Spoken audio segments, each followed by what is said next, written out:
Hopefully, go si Lazar Kanata, inaanya si Nanau si Dolores Tatsino Kanata, Familian Kohu, then inaanya si Tatau si Joseph Kanata, Familian Bella. Um, I currently work at Guampedia, and also I'm a recent hire at Father Donis Memorial School as a tomorrow teacher.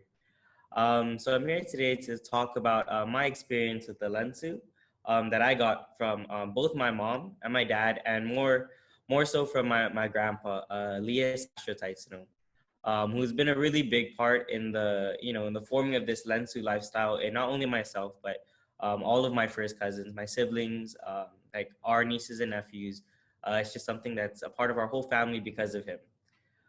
So it's really just like a story of my grandpa and how he brought this whole lensu into our lifestyle. So he grew up, he was born in 1932, so ways away before the war, and he grew up in that traditional Tsumoru life with the lensu.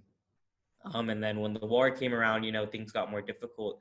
But even it's that knowledge of the lensu and knowing how to cultivate from the land that kept them alive through that time. Him and his tata and his nana, they reverted back to different plants and planting different things in different areas at different seasons, and that knowledge of planting in order to provide enough food because of the lack of rations that they had. For a family as big as them, they had like 7 siblings, which was like a lot, especially during that time, to split as much like a kilo of rice between all of them. Um, and it's that experience with the lensu and that experience with farming that he brought with him into his adult life. When he met my grandma, Josefa, he and her had nine kids total, which is a lot. And he was really traditional. He didn't want my grandma to work. He's like, you're gonna stay at home, and I'll take care, I'll provide. And so what he did is he just basically said, like, I'm just gonna take care of all of the cost, which is really difficult for 9 kids and a wife on one job. And the way he was able to survive through that again was going back to the lensu. So he would take all of his take his kids with him to the lensu in Derido, and they would plant different things. And it was that extra food that came from the lensu that kept them that kept them alive, and with all this extra food that they didn't need to buy. And he always brags to me. He's like, in all of my time, I've never had to buy a single biringanas. I never had to buy a single sigaritas, just because, I plant everything that I need. We never buy vegetables, only banana because it doesn't grow fast enough. Um, and even when his kids grew up, he brought that lensu and that farming lifestyle into the life of his grandkids, like myself and my first cousins.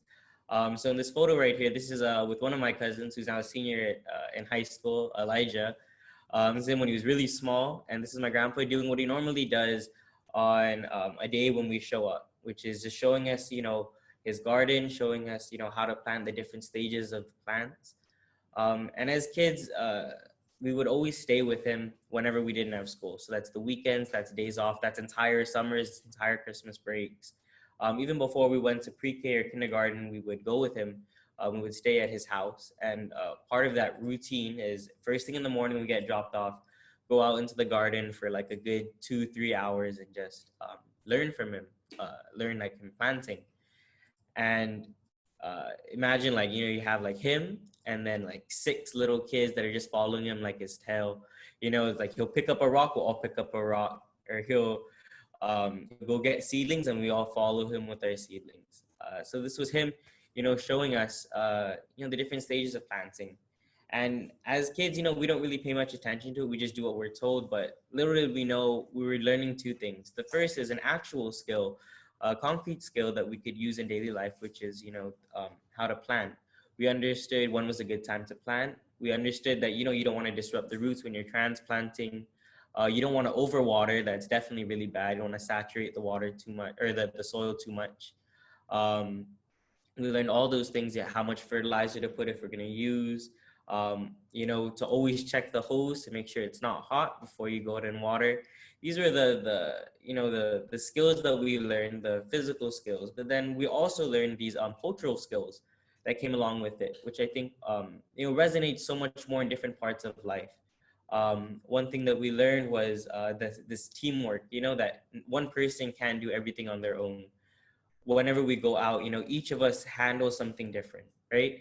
One of us is going to be pulling weeds, but not everyone can pull weeds. One person does that. Another person's going to go ahead and start watering. Another person's going to start harvesting whatever is there. And we each do our own part. Every day we switch it up, but everyone does something different. And it all comes together so that we can get the work done faster, more efficiently. And we all reap the same benefits. Because someone picked the biringanes doesn't mean they get the bigger share. Everybody gets the same share because every work is important. When it comes to the Lensu, no work is higher than the other. Everything is equal. We also learn more values of listening to our elders. I never understood just how much knowledge he had until just recently I was taking him and he was just talking to me about all these things, like how to compost, different strands of of the different plants. And you realize that our elders, they have this wealth of information and knowledge, right? And life on the Lansu really pushes that and drives that home, because you realize, a kid that doesn't really know anything about gardening goes out, and then my grandpa is telling us all these things, and you realize, there's just so much to learn from our elders. And it opens you up to hearing something from all your elders in all walks, in all stages of life. Your elders always have something to give. It also teaches us, the importance of a good work ethic.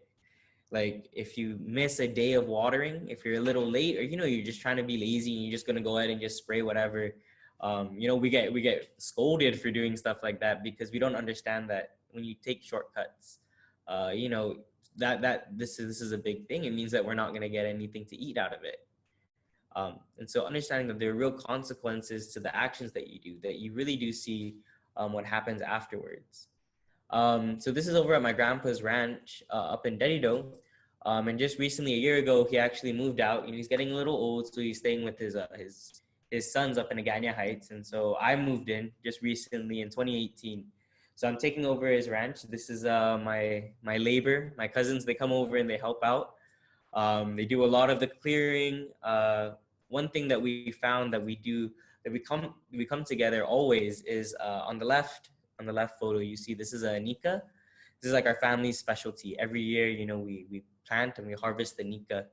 And it's something that everybody looks forward to. All of my cousins, my aunties, my uncles.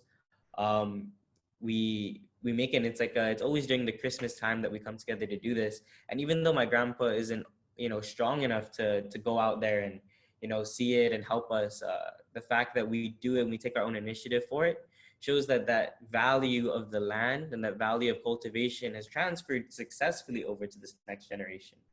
Like I'll come home and I'll see my cousins, they're just in the garden. No one called me, no one let me know they're gonna be there. They're just there pulling weeds, right? And getting ready, getting the land ready, moving out rocks, watering the plants.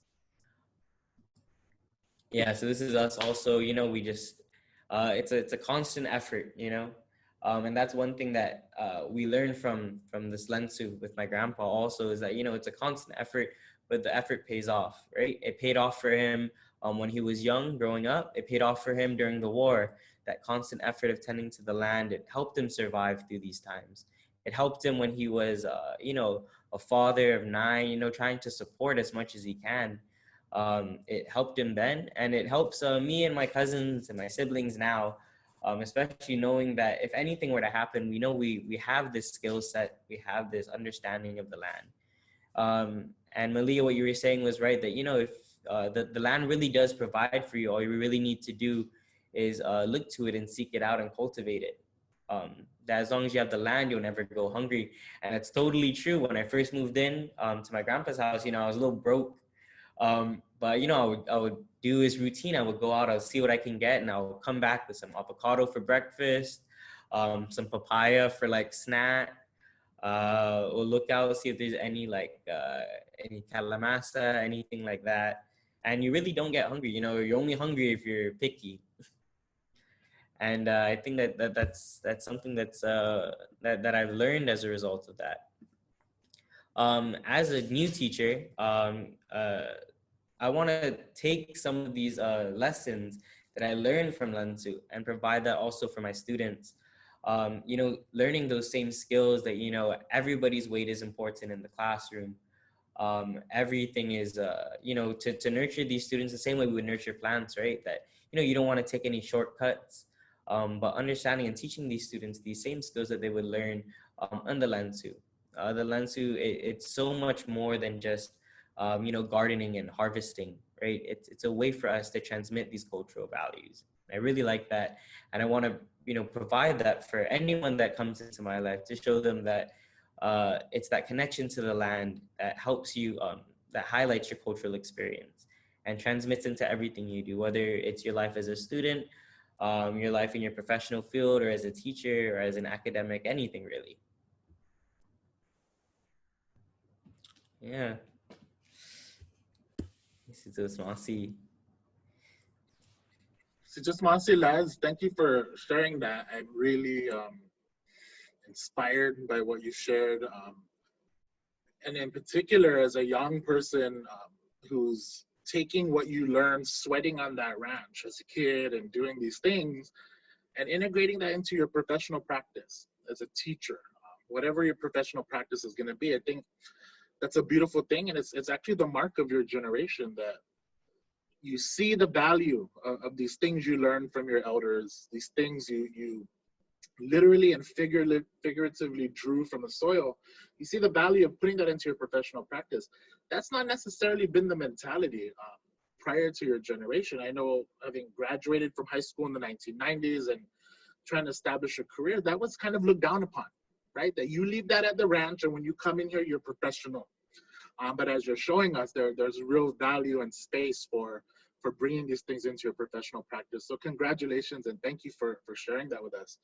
And you show that it's very possible to maintain these practices that we often think about in terms of the past, right? This is antes de tiempo en guerra, before the war, this is how they lived.